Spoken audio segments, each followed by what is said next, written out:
Hello, my beautiful friends. I am here on a hike right now, and I've been contemplating a question that I feel really called to share with you.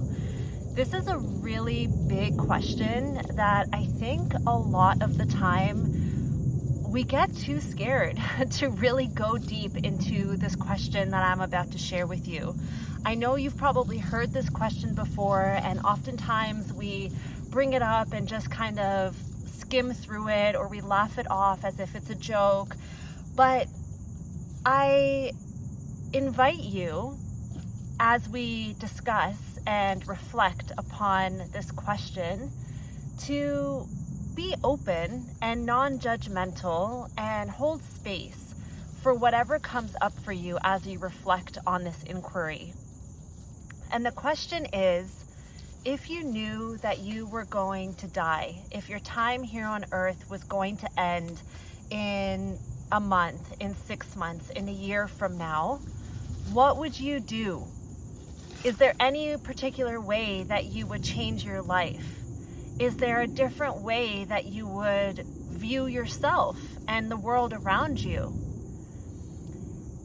And when you really sit with this question, you know, a lot of the time when this question comes up, people are like, oh, I would quit my job and travel the world, or I would end this relationship and go off and have like an eat, pray, love. Or, you know, we hear like these big extravagant things, and maybe that is an immediate response that comes up for you. I know for me, this question asked a couple years ago, my answer definitely would have been quitting my job, which is something that I ended up doing. Now, when I think about this question, I reflect on the internal ways that I would shift my relationship with myself and other people. I would be kinder to myself if I knew that I had 1 month to live. I would give myself more grace. I wouldn't push myself or put so much pressure on myself, or just be so hard on myself in my own internal dialogue. I would tell the people in my life more frequently that I love them and how much they mean to me.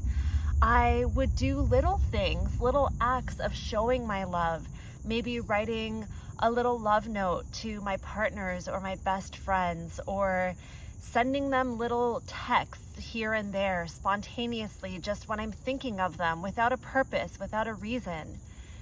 And, you know, as I've been hiking and just thinking about this question, I just feel more and more that it is such a powerful one to sit with. And I know that because this question is so deep, because a lot of people fear it, because it brings such a mirror to the way that they are living their lives in this moment, it causes you to confront how you are living your life right now. And a lot of the time we are so uncomfortable facing the reality of our own lives because we can't run away from it then. We're either forced to accept where we're at and how we're living, or we really get to lean into the courage and the bravery of changing our path, right?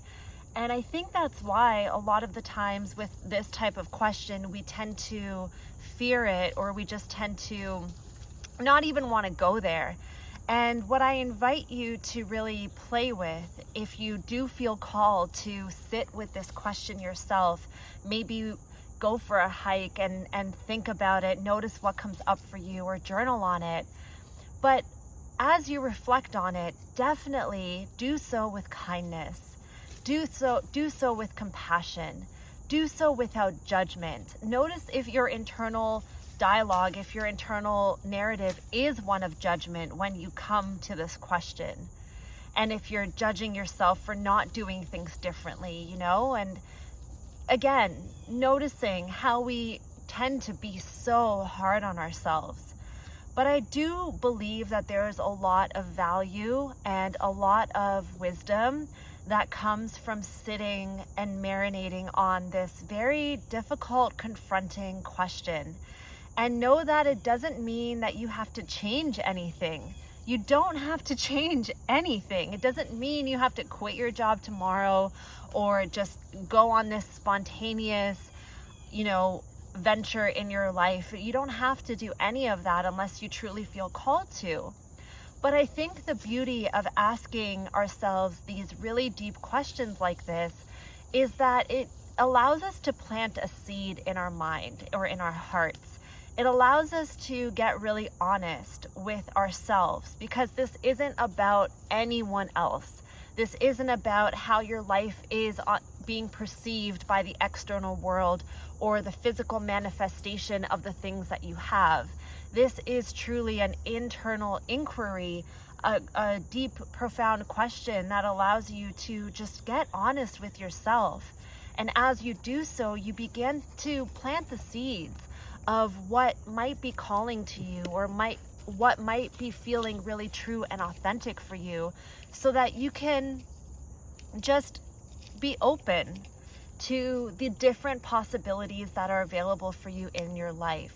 Whether that's in an external way, in terms of like your job, career, relationships, that type of thing, or maybe it's truly an internal inquiry, the way that you're treating yourself, the way that you are navigating your own self-talk, the way that you are just being in relationship with yourself and other people in an internal aspect. And maybe it's both.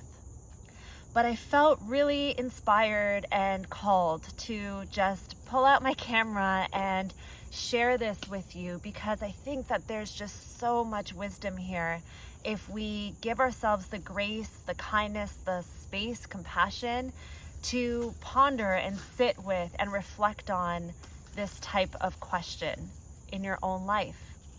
So I invite you to share in the comments if this did bring anything up for you that you feel inspired to look into or to share in your life. And give this video a thumbs up if you enjoyed this type of inquiry. I do feel quite called to make more of these. I want to think of this as a love note to you, to myself, to anyone who's on a path of awakening, a path of creativity, a path of really creating your own life. And I am celebrating you on that journey. I love you so much, and I'll talk to you soon. Bye.